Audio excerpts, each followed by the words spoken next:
Thank you, Mr. Lujan.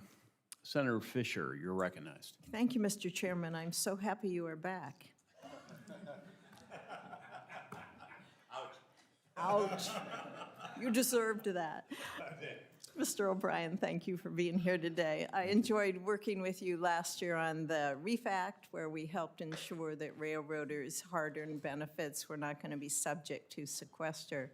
That legislation, now law, was a prime example, I believe, of how Congress, industry, and labor can come together to benefit hardworking people.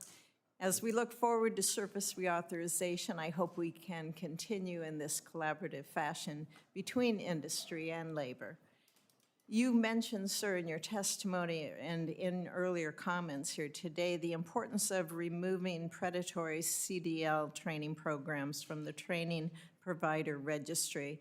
I know this is a concern that is shared by Mr. Spear and ATA, as well as CVTA and others. Mr. O'Brien, what steps do you recommend this committee take to improve FMCSA's oversight of the TPR? Well, I think first and foremost, I want to thank you for your hard work with our rail workers who obviously need CDLs outside of the FMCA. We have about 40 to 50,000 members that fix and keep the rails moving so the trains can stay on them. But more importantly, I think we have to take a deep dive on all the vendors that are on the list that provide CDL training, because there are a lot of predatory trainers out there that will put you through a training program where you're not qualified, you can't pass the skills test, and you're not marketable. Most of these folks are paying out of their own pockets to go to these schools. So I think eliminating the bad actors by doing some audits and statistics can show that they are not performing and or providing the qualified drivers necessary to keep our roads, the public safety, and the people safe. Now, we have 20 schools that we run nationwide under the Teamster umbrella, and I ran one of them in Boston in the late 90s, where we were very successful in our training. We were able to successfully train, but more importantly, transition people into jobs that actually could do the jobs because of their training, because of their education. And a lot of what we've seen over the past years is people coming from some of these predatory schools coming to our 20 training facilities who paid thousands upon thousands of jobs, thousands of dollars, and are not qualified to do this job. So I think imposing and enforcing criteria and mandates for these predatory and getting rid of the ones that are not successful where it's just a money grab. Okay, thank you very much.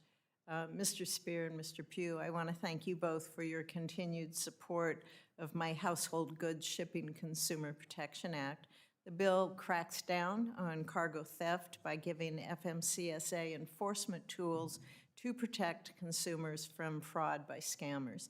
This committee has unanimously advanced the bill, and I look forward to working with both of you to get it into law. On another topic, I want to discuss EVs, not all the stuff we've already gone through, so calm down. I want to be able to discuss with you both the Highway Trust Fund. Though the fund is outside this committee's jurisdiction, I remain concerned about its solvency and the impact that insolvency would have on our entire system, infrastructure around this entire country.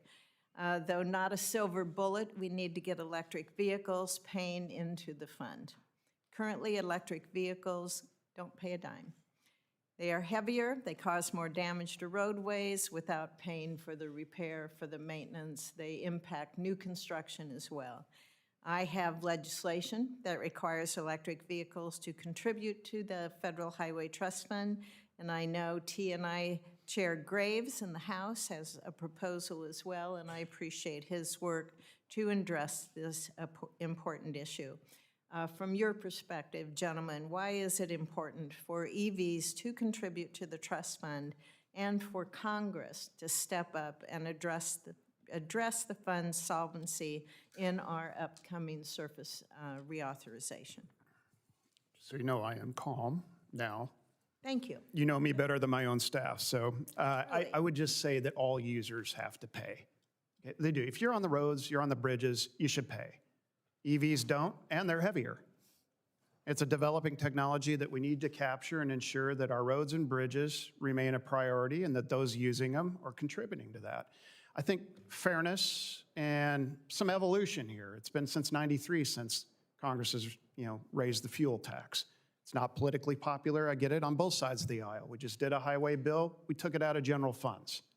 Not a big fan of that. We do support the user fee. Why? Because the fuel tax is the most efficient way to pay into the trust fund. It's less than a penny. So we need to replace it with something that doesn't jack up the administration costs like tolling, weight distance tax, or even congestion pricing. We're talking about 20-25% administrative fee. We need that money going to roads and bridges, not be getting chewed up in administration costs. So we're looking very seriously about advocating a registration fee that applies to everybody, trucks, cars, EVs. You already register your vehicle at the state DMVs. You just simply pay for what you normally would pay in fuel costs at the pump. Get rid of the gas tax, get rid of the tire tax, get rid of all the taxes, put it in a registration fee. You're probably looking at about $200 to $250 a year for a motorist. Okay, be more for us, that's fine.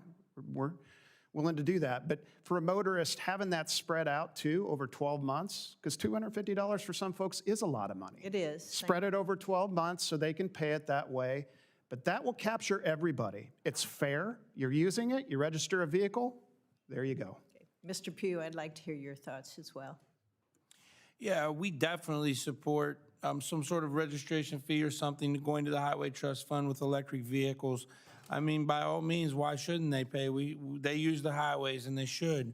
We should also make sure we're not giving them special carve-outs for hauling them or transporting them because they're heavier loads to haul and transport. We should make sure we're not doing that as well.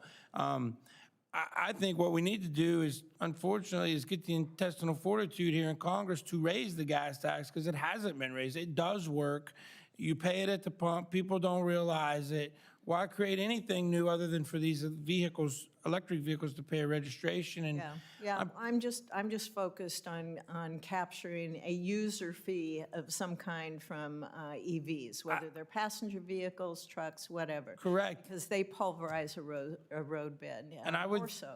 would also think that we could put some sort of a collection on their pumps, just like we do for fuel, but for electricity, where you take it right there at the time. Thank you very much.